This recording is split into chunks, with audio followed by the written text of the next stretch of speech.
Right, okay, and our last talk for this morning is going to be on layered and object-based game semantics, and it's presented by Arthur Oliveira Vale.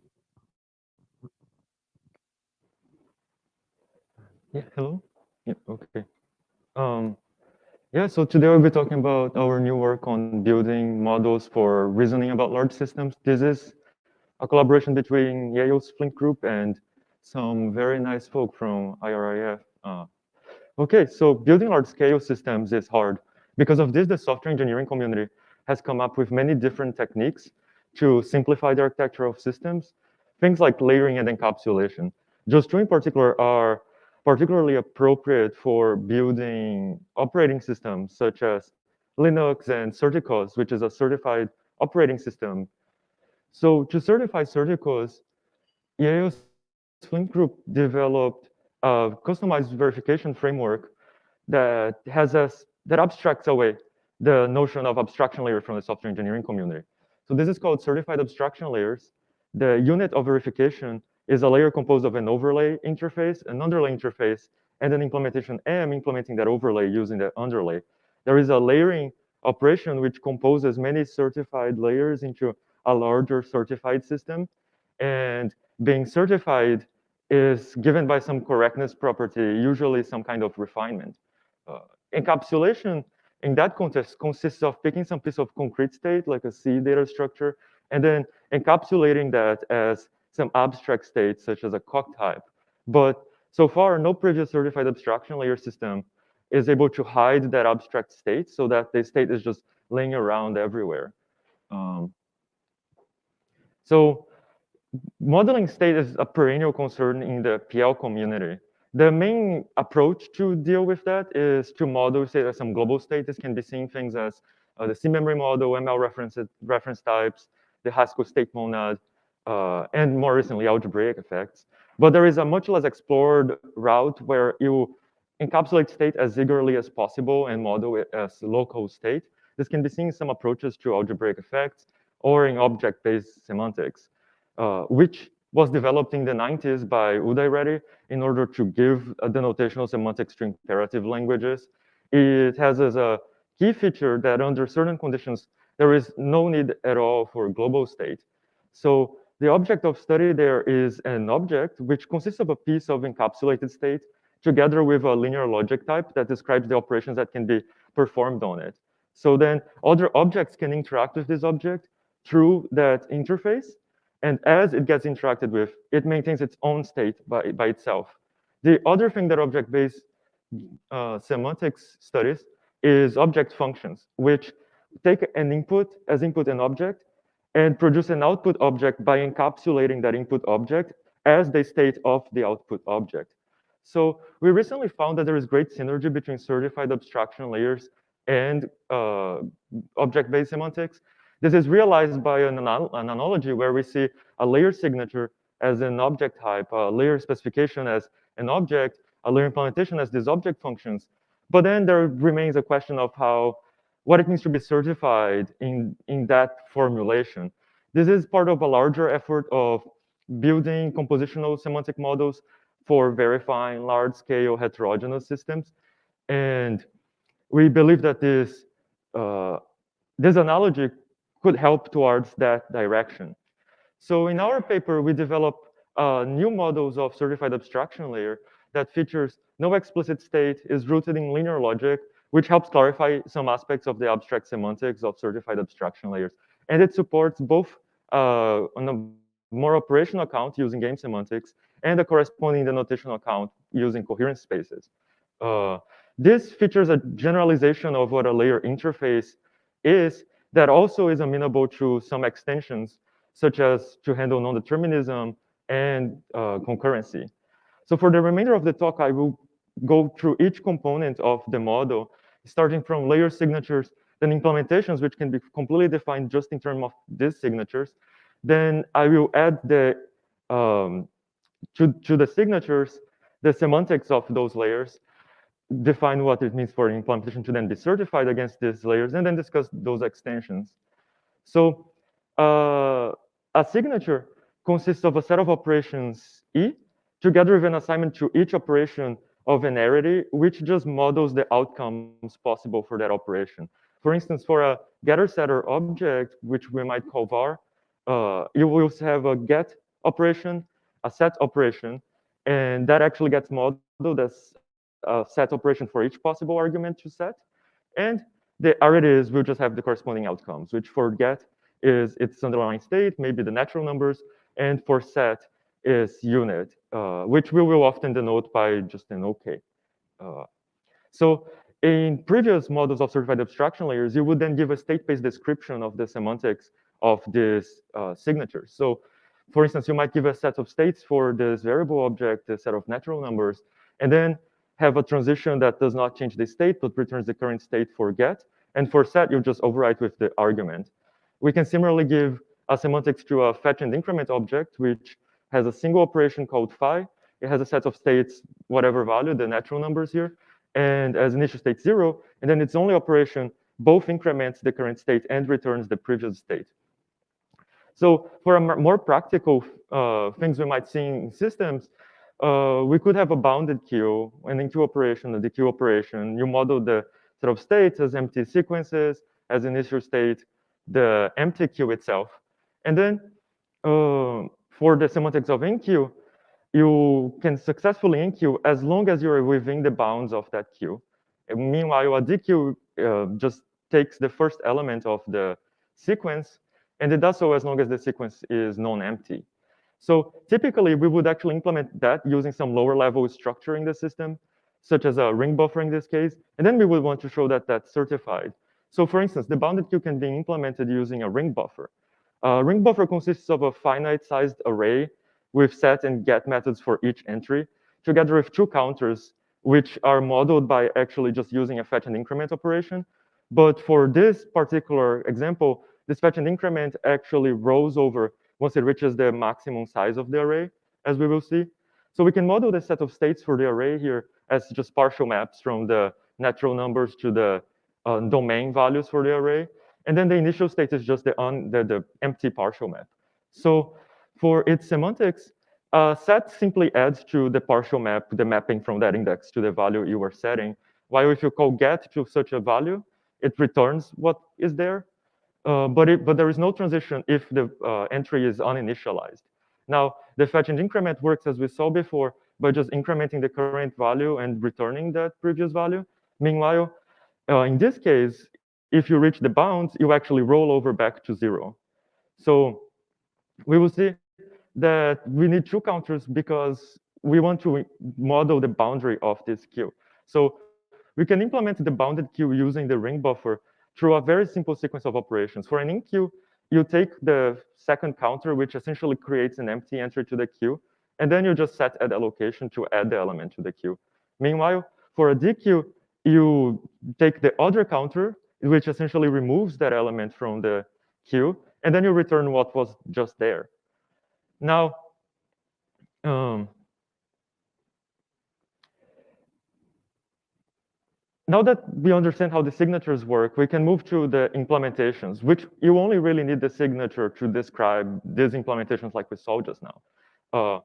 First of all, every signature actually has a corresponding set of interactions where an environment calls an operation supported by the signature, and then the system responds with a valid response to that operation. So for instance, the ring buffer has such a short interaction for every possible thing that can be called over it, with a corresponding response of the right type. But an object in general can be interacted many times. So we borrow from object-based semantics this linear logic modality, which we call replay. And what it allows is for this short interactions to be replayed many times, potentially interacting with having a different interaction between environment and system as long as it's still allowed by E. So for instance, for the ring buffer, we could have a place where the environment just keeps calling fetch and increment, and the system keeps returning 0, 1, 2, and so on. But we can also have places where any of the other operations of the ring buffer are called. But note that in this second play here, the fetch and increment returns 7 right at the beginning. That's because the signature really only models the shape of these interactions. It doesn't so much model the semantics of the ring buffer or the counter. So The actual implementation, it actually starts the interaction at the overlay. So the environment will choose what it wants to call on the overlay, and then the system has to somehow implement that using the underlay operations. So we use for that the type replay E to F, and the plays take this shape. Note that there is a single call of the overlay. The reason why we can use such plays with a single overlay call is because these implementations are essentially stateless. All of the states of the layers are encapsulated in their interfaces. So you don't really need to model long-time behavior of the implementation beyond the recipe to implement a single call of the overlay. So for instance, the ring buffer, the bounded queue implementation using the ring buffer gets modeled quite directly with this very declarative style here, which is very characteristic of the semantics for a functional language, not so much of an imperative language. So for instance, for the enqueue, you would make part of the implementation any play where the fetch and increment returns something at all, because we don't know what the fetch and increment should return at that point. And then we just set at whatever location we received from the first counter. This statelessness is very nice. It allows for a very simple structure that you can work with for the implementations. So for instance, to obtain several call behaviors, we use this operation called the regular extension, where we lift such a map from replay E to replay, from replay E to F to a map from replay E to replay F. And this is done by essentially allowing the map M to be replayed itself many times. You end up with an operation that is very similar to taking a clean star of the set of traces of the implementation. And this is all enabled because we are putting all of the state inside of the interfaces and encapsulating the state as eagerly as possible. So in the end, we define an implementation to just be a deterministic strategy of type replay E to F, which just means it is a non-empty prefix closed set of plays that is deterministic with respect to what the system does. So in the formalism, this is very nicely captured by the fact that replay forms a commonad in our category of games, and then its co-multiplication, it models a sort of non-deterministic decomposition of traces into smaller traces, which we can then take the regular extension to just witness the clearly morphisms associated to that commonad. So for the interfaces now, which is where we are actually going to put all of the state, there is a key question of how we can get rid of those state-based descriptions we saw before. So we might have a state-based transition system for a counter, and we can actually retrieve the set of observable behaviors starting at a certain state through a recursive procedure. We denote this with chart Q. Q is the state. So for instance, for the counter, we can get all of these observable behaviors starting at 0. And this actually describes all of the behavior you care about for the counter. So this is, in fact, how we give a formal semantics to the bounded queue and the ring buffer we saw before. But now that we are committed to using the observable behaviors instead of the state-based descriptions, we don't even need to come from those state-based descriptions. We could give a direct description of when a play is a valid behavior of a layer. So for that getter-setter object, we might say that any play over this signature, such that if you call get right at the beginning, you receive 0. And then at any following point of the play, if you call two gets, one after the other, they return the same thing. And if you call a get after a set, then the get returns the same thing as the set. This precisely describes the behaviors of a getter-setter method described with the state-based description we saw before. That is to say that if we can precisely characterize when such a set of traces does correspond to a state transition system, then we don't need the state transition system description anymore. So to this, we borrow the insight from game semantics that this set of traces actually have much more structure to them. This is realized by the fact that there is an interaction happening between a system and an environment, and that the interface itself is playing as the system. So then it has no control over what the environment is doing. So it just takes it to be sort of unpredictable, non-deterministic. Under any particular context where the environment can move, it can make any move allowed to it. But as soon as it commits to a move, such as a fetch and increment, the system can only give one response to that. So we also model here the specifications as strategies of type replay E, which are, again, non-empty prefix closed and deterministic with respect to that type instead. And then a layer interface just bundles up an effect signature with such a strategy VE. Now, to say what it means to be certified, the first thing is that M does not know the semantics of the ring buffer. So you have to give it to the implementation somehow.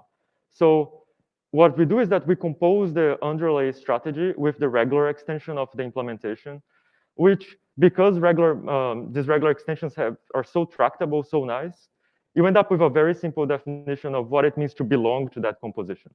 So a play is in the composition of the underlay with the regular extension of the implementation, if and only if there is a play of the implementation that plays like that in the overlay, and such that the underlay is a valid trace, a valid observable behavior of the underlay. And then what it means to be certified is just that you have an underlay interface, an overlay interface, and implementation. And here note that the implementation, it just knows about the signatures. It doesn't know about the strategies being played by the overlay or underlay yet. And then this correctness condition, which states that the overlay strategy is contained in the composition of the underlay with the regular extension of the implementation. With this, we can, for instance, prove that the bounded queue implementation is certified, which just means that for all bounded queue behaviors, there exists some ring buffer behavior that can be used by that implementation M to implement it. Now, this notion of interface is very extensible. We can, for instance, model a situation where we don't even know what the ring buffer is initialized to. And we do this by generalizing what it means to be an interface. So now we can, instead of using a single deterministic strategy, we can use sets of deterministic strategies as these non-deterministic specifications. And then an interface is just a pair of an effect signature and such a non-deterministic specification. Then the way we can model this non-initialized ring buffer is by just taking the set of all possible initializations of the ring buffer with one invariant that the two counters are still initialized to the same value. Meanwhile, for the bounded queue, we just take the singleton set with that deterministic bounded queue strategy, which essentially just embeds a deterministic specification as a deterministic specification in this other framework. Then we refine what it means to be certified so that it now, in addition to receiving an underlay, non-deterministic this time, interface, an overlay interface, and an implementation, we change the correctness so that it says that no matter what the environment chooses to be the underlay specification, the implementer can always make a choice of an overlay specification such that it can prove the deterministic correctness property. And with that, we can show that indeed the implementation we saw before for the bounded queue is actually insensitive to the initialization of the ring buffer. Now, for a sketch on how we handle concurrency, going back to when we had the deterministic strategies as part of the interface, we add a relation R between the plays of replay E that satisfies some extra constraints. And we call that a coherent congruence.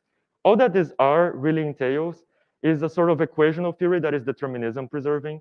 It typically allows for two operations to be swapped under any context, meaning that performing that swap does not change the semantics of the object. So then an implementation is lifted so that it acts on the equivalence classes under these equational theories.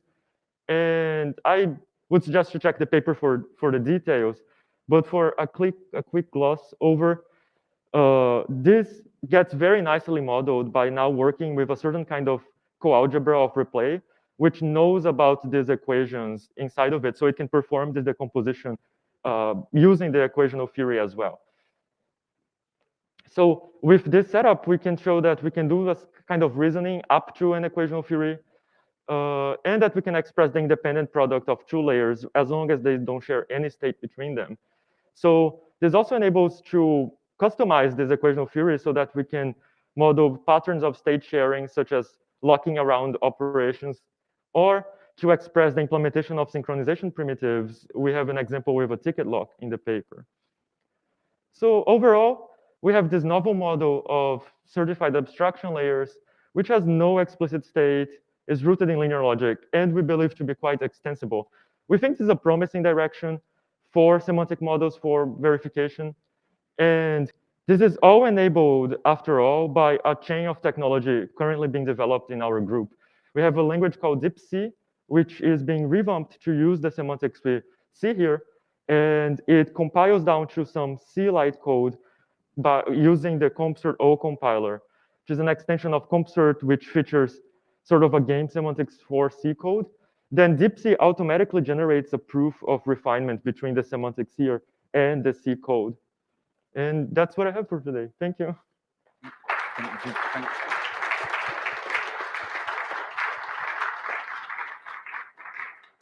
Okay, all right. Do we have any questions in the room?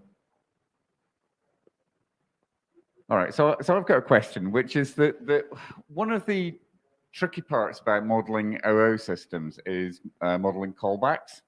So if you've got an object and you pass it in an object and it calls one of the methods back on its parameter. So I mean, the examples that you gave here were all first order.